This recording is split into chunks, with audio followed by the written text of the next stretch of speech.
नमस्कार मैत्रिणींनो, मी माधुरीच cooking and लाईफस्टाईलमध्ये तुमच्या सगळ्यांचं खूप खूप स्वागत करते। तर मैत्रिणींनो, दिवाळी फराळ बनवण्यासाठीच्या 40 टिप्स आज आपण बघणार आहोत। चला तर मग सुरुवात करूया। सर्वात आधी तयारी आणि नियोजन कसं करायचं ते बघूया। फराळाची यादी आधी तयार करा। साहित्य आणि प्रमाण त्याचा क्रम व्यवस्थित लिहून ठेवा। आधी सगळं कोरडं साहित्य विकत घ्या। शेवटच्या क्षणी गर्दीमध्ये अडकू नका।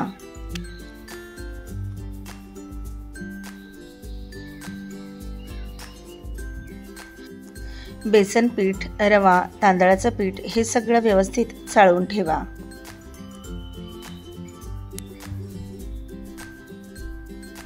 सर्व मसाले हलके भाजून बारीक वाटून ठेवा।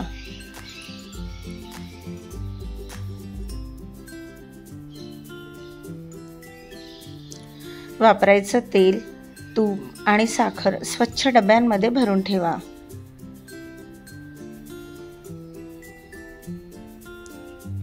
लाडूसाठी आपण जी पिठी साखर वापरणार असतो ती आधीच तयार करून ठेवा।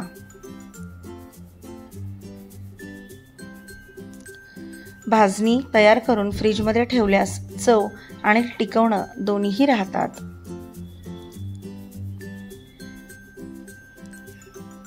तळणाचं तेल वेगळं ठेवा, रोजच्या वापरातलं नको।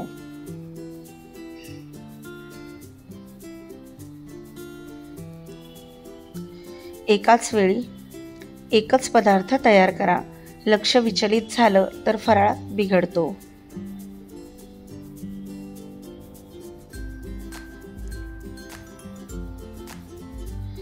कुठलंही काम सुरू करण्याआधी किचन व्यवस्थित स्वच्छ आणि मोकळं ठेवा।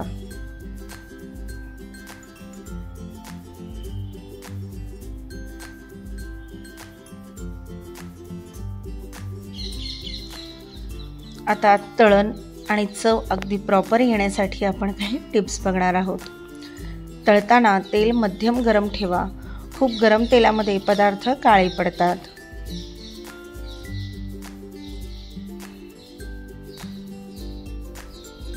तेलामध्ये थोडंसं तूप घातल्यास फराळ अतिशय सुगंधी होतो।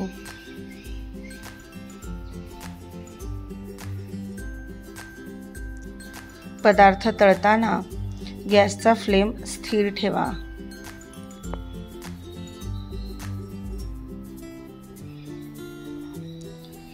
एका वेळी कमी प्रमाणामध्ये तळा।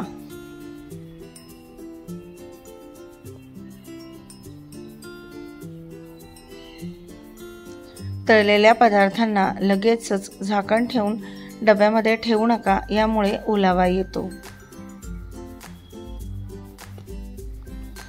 चकलीसाठीचं पीठ मऊ पण घट्ट ठेवा।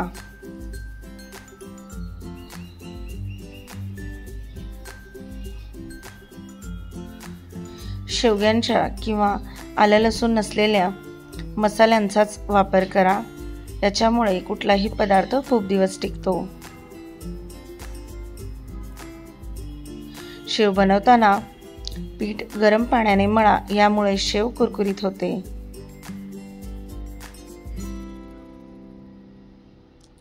शंकरपाळे तळताना गॅस मध्यम ठेवा। वरून लालसर आणि आतून कुरकुरीत राहतात।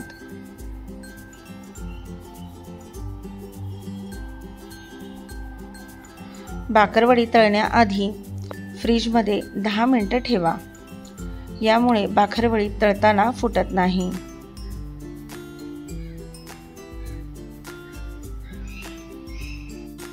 आता गोड पदार्थ बनवण्यासाठीच्या काही खास टिप्स। लाडू बांधताना तूप कोमट ठेवा।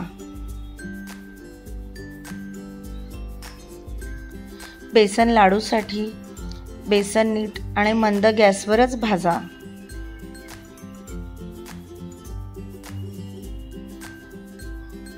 मोतीचूरचे लाडूसाठी पाक एकतारी असावा।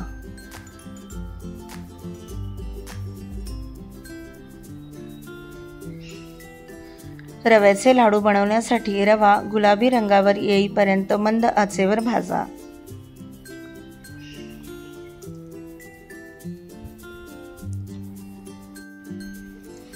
नारळ लाडूसाठी किसलेला नारळ कोरडा भाजा, ज्यामुळे नारळाचे लाडू खूप दिवस टिकतात.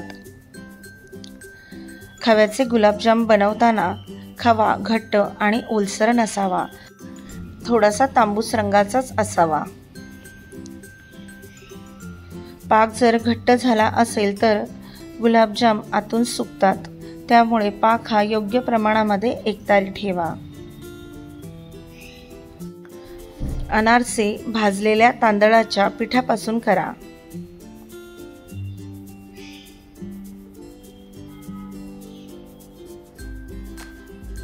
चकलीच्या पिठामध्ये थोडंसं दही घातल्यास चकली छान कुरकुरीत होते.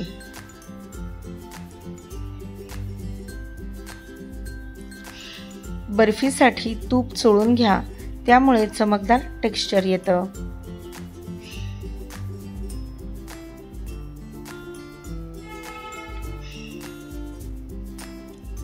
आता कुठल्याही पदार्थाची साठवण आणि टिकवण कशी करायची ते बघूयात. पदार्थ हा पूर्णपणे थंड झाल्यानंतरच डब्यात भरा.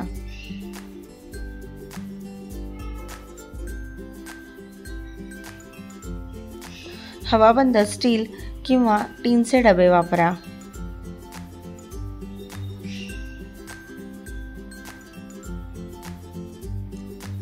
मिठाई वेगळ्या आणि तळलेले पदार्थ वेगळ्या वेगळ्या डब्यामध्ये ठेवा.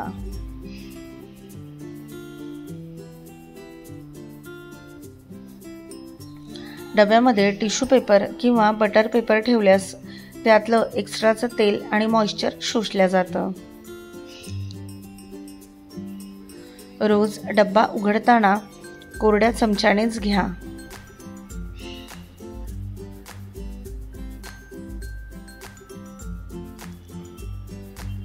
कुठलाही पदार्थ जर फ्रीजमध्ये ठेवायचा असेल तर एअरटाईट झिपलॉक बॅग वापरा.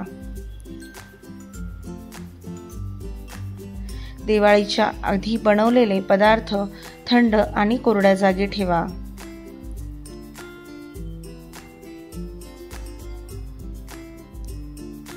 ओलसर हवामानामध्ये मिठाई फ्रीजमध्ये ठेवा, म्हणजे जास्त दिवस टिकते.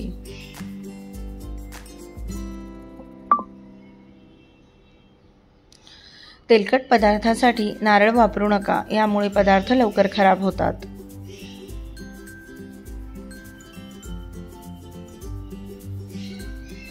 प्रत्येक डब्यावर पदार्थाचं नाव आणि तारीख लिहून ठेवा. तर या दिवाळी फराळ स्पेशल टिप्स तुम्हाला कशा वाटल्या ते कमेंट करून सांगा. माझे व्हिडिओ जर आवडत असतील तर चॅनलला लाईक करा, शेअर करा आणि सबस्क्राईब करायला विसरू नका.